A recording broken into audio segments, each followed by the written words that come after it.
오늘 우리에게 주신 하나님 말씀은 누가복음 12장 13절부터 21절까지 말씀입니다. 한 목소리로 읽겠습니다. 무리 중에 한 사람이 이르되 선생님 내 형을 명하여 유산을 나와 나누게 하소서 하니 이르시되 이 사람아 누가 나를 너희의 재판장이나 물건 나누는 자로 세웠느냐 하시고 그들에게 이르시되 삼가 모든 탐심을 물리치라 사람의 생명이 그 소유에 넉넉한 데 있지 아니하니라 하시고 또 비유로 그들에게 말하여 이르시되 한 부자가 그 밭에 소출이 풍성하매 심중에 생각하여 이르되 내가 곡식 쌓아둘 것이 없으니 어찌할까 하고 또 이르되 내가 이렇게 하리라 내 곡간을 헐고 더 크게 짓고 내 모든 곡식과 물건을 거기 쌓아두리라. 또 내가 내 영혼에게 이르되 영혼아 여러 해 쓸 물건을 많이 쌓아두었으니 평안히 쉬고 먹고 마시고 즐거워하자 하리라 하되 하나님은 이르시되 어리석은 자여 오늘 밤에 내 영혼을 도로 찾으리니 그러면 내 준비한 것이 누구의 것이 되겠느냐 하셨으니 자기를 위하여 재물을 쌓아두고 하나님께 대하여 부요하지 못한 자가 이와 같으니라. 아멘. 우리가 살고 있는 이 지구상에는 수많은 나라들이 있죠. 그 중에 어떤 나라는 부자입니다. 먹고 사는 걱정을 하기는커녕 오히려 영양과잉, 비만 때문에 골머리를 앓고 있기도 하죠. 근데 반대로 어떤 나라들은 형편없이 가난해서 하루 세끼 끼니도 제대로 해결하지 어려운 그런 상황에 있기도 합니다. 그런 나라들이 다 있습니다. 심지어 국경을 맞대고 있는 이웃 나라에서도 금 하나를 거놓고 차이가 있는 그런 나라들 중에서도 엄청난 차이가 있기도 합니다. 우리 한국은 비만을 걱정하는 나라인 반면에 휴전선을 사이에 두고 있는 북한은 당장의 끼니를 걱정하고 있는 그런 처지에 있죠. 자, 미국에서 가까운 쪽에 보면은 카리브해에 있는 히스파니올라 섬, 이 섬이 좌우로 길게 누워 있는데 절반을 나누어서 한쪽은 도미니카 공화국, 또 한쪽은 아이티라는 나라가 각각 동쪽과 서쪽을 나누어 차지하고 있습니다. 그런데 이 나라들 보면 아이티라는 나라, 서쪽에 있는 나라는 세계에서도 손꼽히는 가난한 나라입니다. 세계 최빈국에 해당됩니다. 근데 선 하나 넘어서 동쪽에 있는 도미니카 공화국은 부자라고까지는 하지 못하지만 아이티에 비해서 6배나 잘 사는 나라입니다. 그런 차이가 있습니다. 자, 우리 조국 한국도 그리고 우리가 이렇게 몸담고 살고 있는 이 미국이란 나라도 이런 나라들 중에서 부자 나라에 속합니다. 두 나라 모두 1인당 국민소득이 세계의 상위권에 속해 있습니다. 이게 무슨 얘기냐면은 국민들도 부자다 그런 뜻입니다.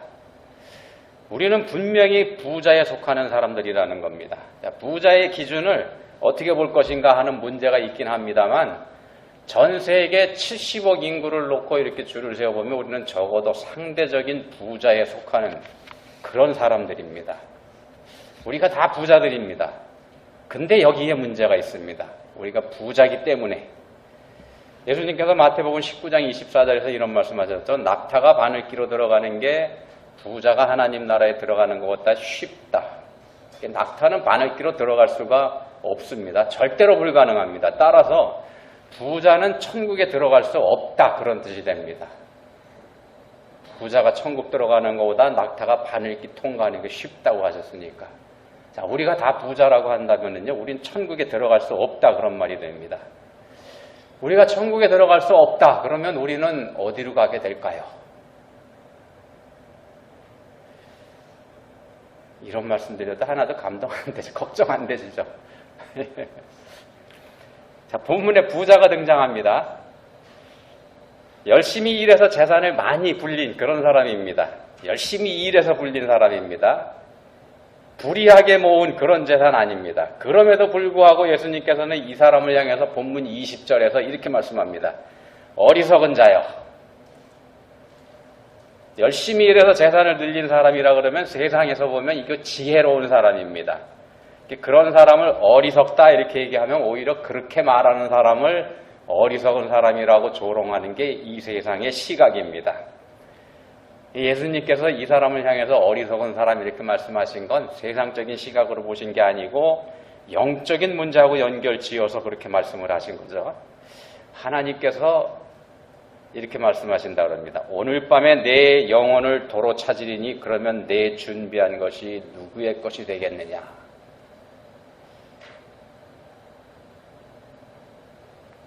이렇게 말씀하시기 때문에 부자가 어리석다 이렇게 말씀하신 겁니다. 자, 이 부자가 그렇다면 하나님을 모르는 사람이었을까? 그런 것 같지 않습니다. 왜 그러냐면 이 부자가 이렇게 말하지 않습니까? 영혼아, 내 영혼아. 이 사람은 영혼의 존재 알고 있었던 사람입니다. 그리고 영혼이 존재한다는 사실을 믿고 있었던 사람이고 말입니다. 그리고 이 사람이 유대인이라고 한다면 당연히 하나님도 알고 있는 사람입니다. 그리고 하나님께서 자기에게 복 주신 거다. 이것도 알고 믿고 있는 사람이라는 겁니다. 유대인들 관점으로는 부자는 여러 차례 말씀드렸습니다만 부자는 하나님께 복받은 사람입니다. 하나님께 복받을 만한 그런 삶을 살았기 때문에 복받은 사람이라고 생각하는 게 유대인들의 부자관입니다. 그래서 부자는 바리새인들과 더불어 천국을 예약해 놓은 사람, 이게 유대인들의 시각입니다. 자, 그런데도 예수님 말씀하십니다. 어리석은 자여. 왜 이렇게 예수님께서 말씀하시는지, 그럼 우리는 어떻게 해야 되는지 이거 생각해 보려고 합니다. 결론부터 말씀드리면은요, 탐심이 문제라는 겁니다. 탐심이 문제입니다. 이 부자에게 탐심이 있었습니다. 그게 이 부자를 하나님에게서 멀어지게 만들었다는 겁니다. 예수님께서 보시는 시각이 그겁니다. 본문 15절에서 예수님께서 말씀하십니다. 삼가 모든 탐심을 물리쳐라. 삼가 모든 탐심을 물리쳐라. 탐심의 정체, 자기 자신을 위하는 겁니다. 자기 자신을 위하는 마음, 이게 탐심의 정체입니다. 본문의 부자가 하는 말 유심히 한번 보시기 바랍니다. 이 사람 말 중에 나라고 하는 단어가 많이 반복이 됩니다. 우리 한글 성경에는 원어에 있는 것보다 줄여서 해석을 해놓은 건데도 나라고 하는 단어가 많이 들어가 있습니다. 이거 한번 오늘 생각해 볼 겁니다. 자, 창세기 4장에 보시면은요, 인류 최초의 살인 사건이 기록되어 있죠. 아담과 하와의 두 아들 사이에서 벌어진 비극입니다. 형 가인이 동생 아벨을 쳐 죽입니다. 다 알고 계시죠? 왜 죽였을까요? 하나님 때문에 죽였죠. 하나님 때문에 죽였습니다. 가인과 아벨 둘 다 하나님께 제사를 드렸는데 하나님께서 아벨의 제사는 받으시면서도 가인의 제사는 외면하셨기 때문에 가인이 화가 나서 동생 아벨을 죽여버린 거죠. 그러니까 하나님은 왜 가인의 제사를 외면하셨을까? 하나님께서 그 이유를 직접 말씀하십니다. 이렇게 말씀하시죠. 네가 선을 행하면 어찌 낯을 들지 못하겠느냐. 선을 행하지 아니하면 죄가 문에 엎드려 있느니라. 하나님께서 직접 말씀하신 겁니다. 가인한테. 네가 선을 행하면 이렇게 말씀하셨습니다. 아벨은 착하게 살았는데 가인은 그렇지 않았기 때문에 제사를 받지 않으셨다. 이런 뜻이 됩니다. 선을 행하는 것, 그러니까 착하게 사는 것, 이게 하나님께서 받으시는 기준이 된다. 그런 뜻으로 볼 수 있는 말씀입니다. 그런 뜻이 됩니다. 그러면 여기서 선을 행한다고 하신 말씀, 이게 구체적으로 뭘 어떻게 했다는 뜻일까? 어떻게 했다는 뜻일까요? 이 아벨이 가난한 사람을 도와줬다, 그런 뜻일까요? 한번 생각해 보시죠. 이 당시에 가난한 사람이 누굴까? 이때에는요, 가인과 아벨이 있었고 그 부모가 있었죠. 아담과 하와. 성경에 이렇게 네 사람만 등장합니다. 네 사람 중에 가난한 사람이 있었을까? 더 확대해 보면은요, 가인과 아벨이 자기의 업을 가졌다는 얘기는 성장했다는 얘기죠. 아마 적어도 몇십 세는 됐을 겁니다. 몇십 살은 됐을 텐데 그 몇십 년 동안에 아담과 하와가 아마 자식들을 계속 낳겠죠.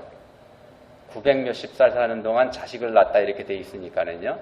그러면은 동생들이 많으면 몇십 명이 됐을 가능성이 있습니다. 그거 우리가 짐작해 볼 수 있습니다. 그 중에 아벨의 도움을 받아야 할 가난한 사람이 있었다는 말일까? 어떻게 생각하십니까? 제 생각엔 그럴 것 같지 않습니다. 몇십 명이라고 하더라도 다 한 가족이니까 말입니다. 그때는 사유재산이라는 것도 없었죠. 그러니까 부자면 다 부자, 가난하면 다 가난한 거 그렇죠. 가난한 사람을 아벨이 도와줬기 때문에 선한 일 한 거다. 그 얘기 아니라는 겁니다. 자, 우리는 선을 행한다는 말을 다른 사람을 도와주는 것 이렇게만 생각하는 경향이 있습니다만 성경에서 말씀하는 선은 우리가 생각하는 그것과 다르다는 겁니다. 지금 그 말씀 드리는 겁니다. 예수님께서 말씀하셨습니다. 마태복음 19장 17절입니다. 마태복음 19장 17절에서 어찌하여 선한 일을 내게 묻느냐? 선한 이는 오직 한 분이시니라. 사람 중에서는 선한 사람 없다. 이런 말씀입니다. 그리고 또 동시에 선의 기준이라고 하는 건 하나님께서 가지고 계신 거다. 이 말씀도 하는 겁니다. 사람 중에는 선한 사람 없다. 선의 기준은 하나님이 가지고 계신다. 그러니까 우리가 선하다 악하다 하는 것과 그 뜻이 다르다는 겁니다. 그 말씀하시는 겁니다. 우리가 가진 기준 이거 완전하지 못합니다. 계속 그 말씀드립니다만 한쪽에서는 선하다고 하지만 다른 쪽에서는 똑같은 걸 가지고 악하다 이렇게 말할 수도 있다는 게 그게 우리들 기준입니다. 이게 세상 기준입니다.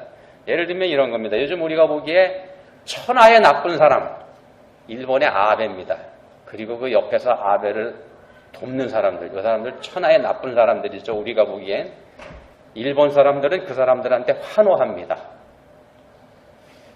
이 세상 기준이라는 게 그렇다는 겁니다. 자, 예수님께서 선한 이는 오직 한 분이시니라 이렇게 말씀하셨는데 그 배경을 한번 볼까요? 이 말씀을 왜 하셨나? 돈 많은 청년이 예수님에게 와서 물었습니다. 선생님이요, 내가 무슨 선한 일을 하여야 영생을 얻으리이까? 자, 돈 걱정 없는 부자 청년이 자신의 내세, 그러니까 자기 자신의 영혼에 대해서 생각을 하게 된 것 같습니다. 이거 아주 훌륭한 생각입니다. 돈이 많음에도 불구하고 자기 자신의 영혼을 생각하게 됐으니까는요. 이 청년은 자신의 영혼을 위해서, 자신의 내세를 위해서 내 부모를 공경하라, 내 이웃을 내 자신과 같이 사랑하라 등등의 말씀을 실천해 온 사람입니다. 청년이 자신 있게 말하지 않습니까? 이 모든 것을 내가 지켜 싸운데 아직도 뭐가 부족합니까? 예수님께서 이 청년과 관련해서 결론적으로 하신 말씀이 있습니다. 청년이 이렇게 자랑스럽게 얘기했는데 예수님은 이 청년하고 말씀하시면서 결론은 이렇게 내리십니다. 내가 진실로 너희에게 이르노니 부자는 천국에 들어가기가 어려우니라. 낙타가 바늘기로 들어가는 것이 부자가 하나님 나라에 들어가는 것보다 쉬우니라. 떠나가는 청년을 보시고 예수님께서 이런 말씀하신 겁니다. 저 친구 천국에 못 들어간다. 저렇게 살아서는 천국에 못 들어간다. 이런 말씀하신 겁니다. 이 청년이 분명히 말했지 않습니까? 부모를 공경하고 이웃을 사랑하라는 등등의 율법의 말씀 다 지켰다. 다 지켰다고 말입니다. 다른 말로 하면 세상 기준으로 봤을 때 선하게 살았다 그런 뜻입니다. 착하게 살았다. 좋은 일 많이 하고. 근데도 천국에 들어갈 수 없다. 예수님께서 이렇게 말씀하신 거라는 겁니다. 자, 가인의 제사를 받지 않으신 하나님께서요. 네가 선을 행하면 이라고 말씀하신 거기서 말씀한 선, 이건 이런 종류의 선이 아니라는 겁니다. 그런 종류의 선이 아니라는 말씀이 됩니다. 이미 우리는 다들 알고 있는 그런 얘기입니다만 우리가 선을 베풀면서 산다고 해서 착한 일 많이 한다고 해서 천국에 들어가는 거 아니지 않습니까? 만약에 선을 베푸는 사람, 착한 일 많이 하는 사람이 천국에 갈 수 있다 그러면 교회에 다니면서 예수님 믿는 사람보다는 교회 바깥에서, 그러니까 예수님 믿지 않으면서 좋은 일 많이 하고 남을 많이 도와주는 사람, 그런 사람들이 천국에 가야 맞습니다. 그렇다면 예수님 믿으면 천국에 간다고 믿고 있는 우리들은 헛걸 믿고 있는 게 됩니다. 그렇게 되면 헛것을 믿고 있는 우리는 바울 사도가 말씀한 것처럼 이 세상에서 가장 불쌍한 사람이 되고 맙니다. 자, 절대로 불가능한 일, 낙타가 바늘기로 들어가는 일, 낙타가 바늘기로 들어가는 그 일이 오히려 부자가 하나님 나라에 들어가는 것보다 쉽다. 이렇게 예수님께서 말씀하셨습니다. 그리고 거기다가 덧붙이신 말씀이 하나 있습니다. 사람으로는 할 수 없으나 하나님으로서는 다 하실 수 있느니라. 사람의 능력으로는요, 스스로 천국에 들어가는 일이 불가능하다. 이런 말씀하신 겁니다. 사람은 자기 힘으로, 자기 능력으로, 자기가 어떻게 해서 천국에 들어갈 수 없다. 그런 말씀입니다. 그런 말씀이면서 동시에 하나님께서 들여보내 주셔야 된다. 이 말씀을 한 겁니다. 하나님께서 들여보내 주셔야 된다. 하나님께서 들여보내 주시면 된다. 하나님 나라에 들어가는 기준이 하나님에게 있다. 그런 뜻입니다. 그 기준이 하나님한테 있다. 우리가 그 기준을 가진 거 아니라는 겁니다. 우리가 기준을 가진 나라, 그런 나라는 하나님 나라가 아니라 우리나라입니다. 우리나라, 이 세상에 있는 나라 말입니다. 미국에 들어와서 사는 기준은 미국 사람이 가지고 있지 않습니까? 그렇다면 하나님 나라는 하나님 나라니까 하나님께서 그곳에 들어갈 기준을 만드시는 거, 이거 당연합니다. 근데 그렇게 하나님께서 정하신 하나님 나라의 기준이 이러니 저러니 우리가 왈가왈부하는 거 말이 안 됩니다. 상식적으로, 논리적으로. 그렇지 않습니까? 이게 코미디에 불과하다는 겁니다. 예수님께서 말씀하셨습니다. 사람으로는 할 수 없으나 하나님으로서는 다 하실 수 있느니라. 기준은 하나님에게 있습니다. 그리고 본문 15절에서 이렇게 말씀하십니다. 삼가 모든 탐심을 물리치라. 사람의 생명이 그 소유에 넉넉한 데 있지 아니하니라. 본문에 등장하는 부자는요, 영혼아 이렇게 얘기합니다. 영혼아. 자신의 영생이 재산에 넉넉한 것, 거기에 있는 것처럼 지금 말을 하고 있습니다. 지금 자기 자신이 넉넉하고 풍족하고 부족한 게 하나도 없고 부러운 게 하나도 없으니까 이런 상태가 영원히 갈 것처럼 그렇게 알고서 하는 말입니다. 영원히 갈 것 같으니까 영혼아 이렇게 얘기한다는 겁니다. 그렇지만 예수님께서 말씀하십니다. 모든 탐심을 물리쳐라. 부자가 생각하고 있는 그게 바로 탐심이라는 말씀입니다. 영혼아 평안히 쉬고 먹고 마시고 즐거워하자. 요 생각 말입니다. 요게 탐심이라는 겁니다. 이런 생각이 왜 탐심이 될까? 부자가 뭘 탐냈기 때문에 탐심이라고 하시는 걸까? 이 부자에게 부족한 게 없다고 말씀드렸지 않습니까? 부족한 게 없습니다. 지금 풍성하고 넉넉해서 기분이 좋지 않습니까? 그래서 내 영혼아 하는데 지금 탐내고 있다는 겁니다. 그런데도 예수님 탐심을 가진 대표적인 예로 이 부자를 지금 예를 들어서 설명을 하고 계신다는 겁니다. 본문의 부자에게는 탐심이 가득하다. 이런 말씀 예수님께서 하신다는 겁니다. 골로새 3장 5절 6절에서 이런 말씀합니다. 그러므로 땅에 있는 지체를 죽여라. 곧 음란과 부정과 사욕과 악한 정욕과 탐심이니 탐심은 우상숭배니라. 이것들로 말미암아 하나님의 진노가 임하느니라. 자, 우리의 몸뚱이를 즐겁게 하는 죄악을 여기서 열거합니다. 음란, 부정, 사욕, 악한 정욕, 그리고 탐심. 그 중에서도 탐심을 콕 집어서 우상숭배 이렇게 말씀합니다. 탐심은 우상숭배다. 다른 것들보다 더 나쁘다 그런 뜻입니다.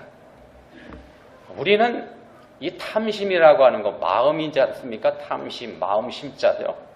마음속에만 있는 죄악이고 아직 밖으로 드러내지 않은 죄이기 때문에 그래서 아무에게도 피해를 주지 않은 그런 죄이기 때문에 그다지 문제가 될 게 없다 이렇게 생각합니다만 성경에서는 그게 더 나쁘다, 정말 나쁘다, 가장 나쁘다 이렇게 말씀하는 겁니다.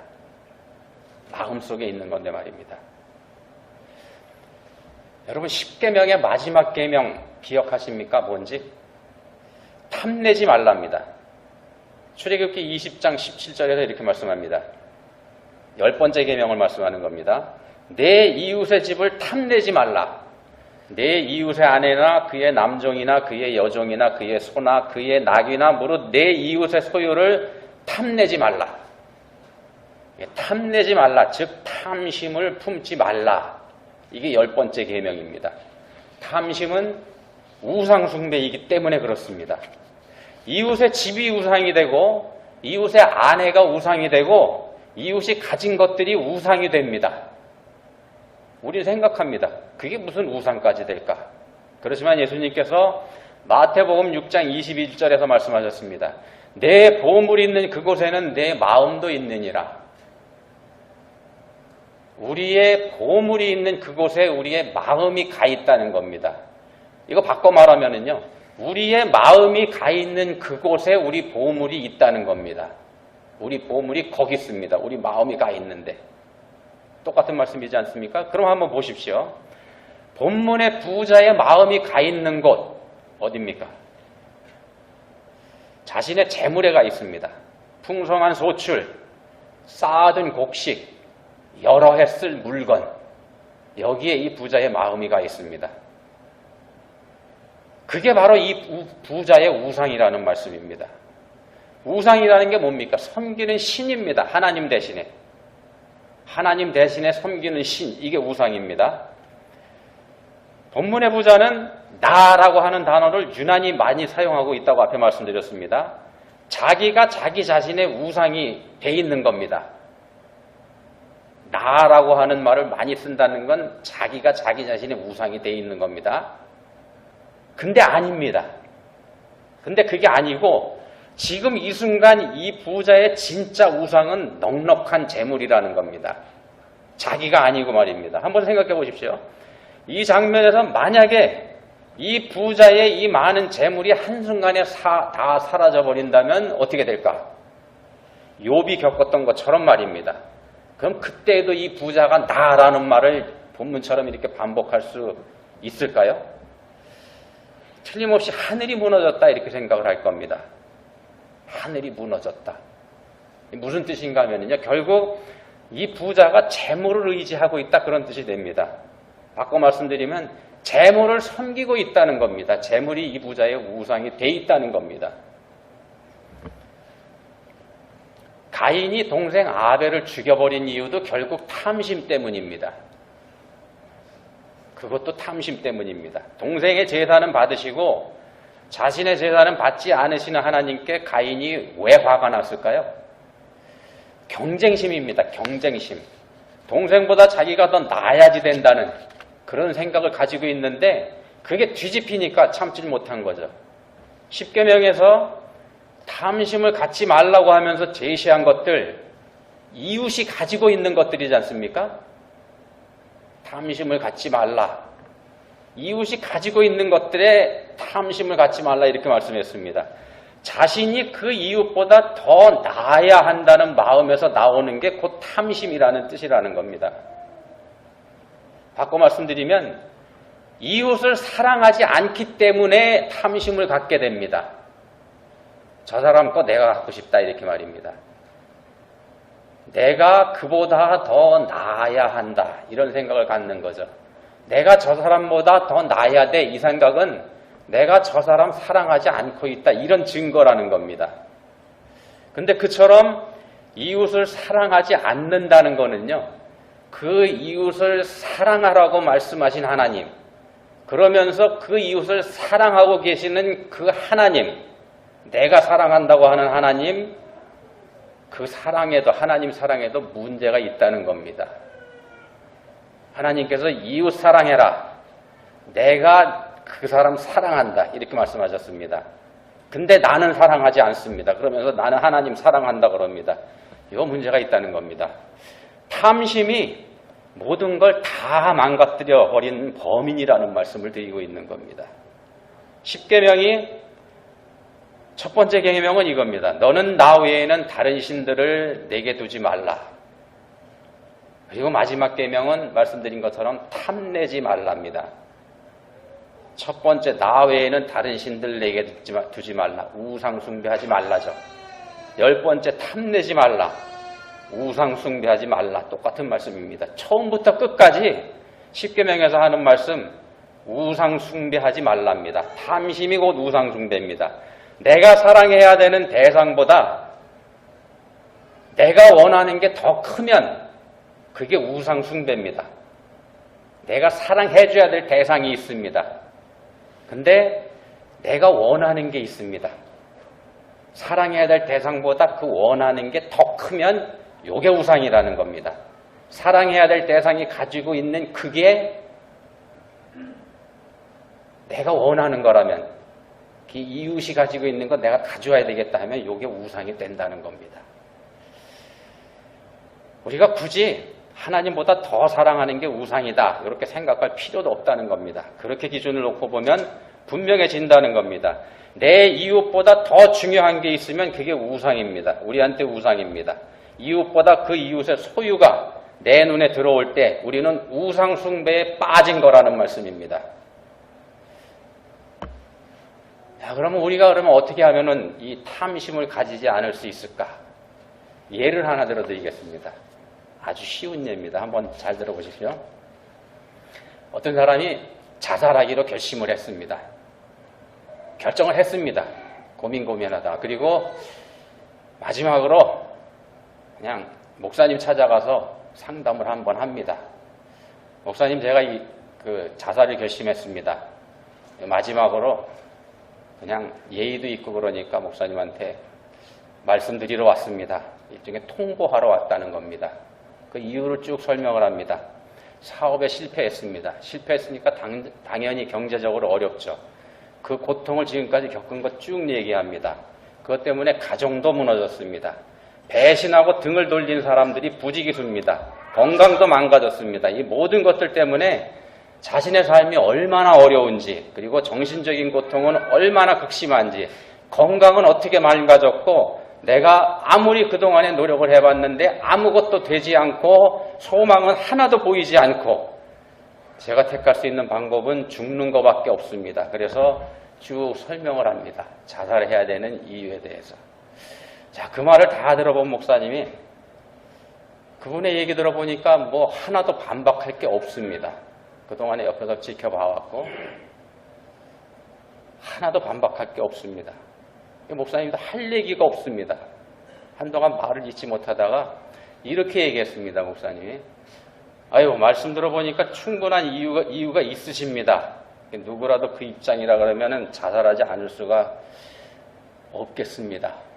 자살하셔야 되겠네요. 저도 말릴 수가 없습니다. 그렇게 하시죠. 목사님도 할 수 없이 그렇게 얘기했습니다. 그렇게 하시죠.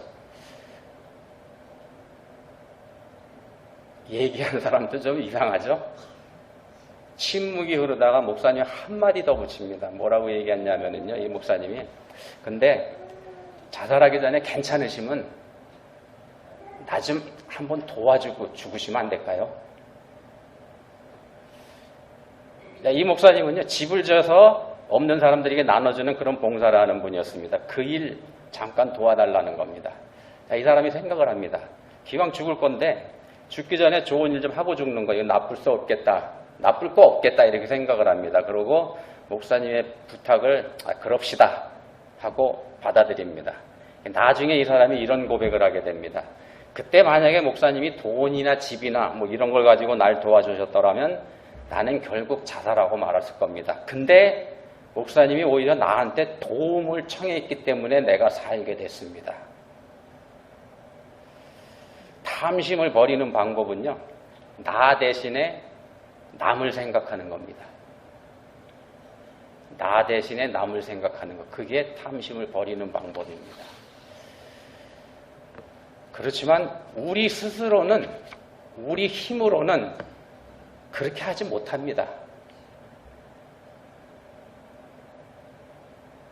남을 생각한다고 마음은 먹지만 그렇게 못한다는 겁니다. 어떻게, 언제, 어떻게 할 수 있냐? 하나님이 나를 도와주실 때에만 그렇게 할 수 있다는 겁니다. 앞에 말씀드렸던 낙타가 바늘길 통과하고 부자가 천국에 들어가는 일, 이거 하나님만 하실 수 있는 일입니다. 이게 중요한 말씀입니다. 하나님만 하실 수 있습니다. 본문 21절에서 자기를 위하는 자는 하나님께 대하여 부요하지 못한 사람이다. 예수님께서 이렇게 말씀합니다. 자기를 위하는 자는 하나님께 대해서 부요하지 못한 사람이다. 자기를 위하는 삶을 살면 하나님 향해서는 가난한 사람이다. 그런 뜻입니다. 그렇지만 자기를 위하지 않고 하나님에게 모든 걸 의지할 때 그 사람 부자가 됩니다. 그런 사람이 진짜 부자입니다. 세상에서는 저축을 권합니다.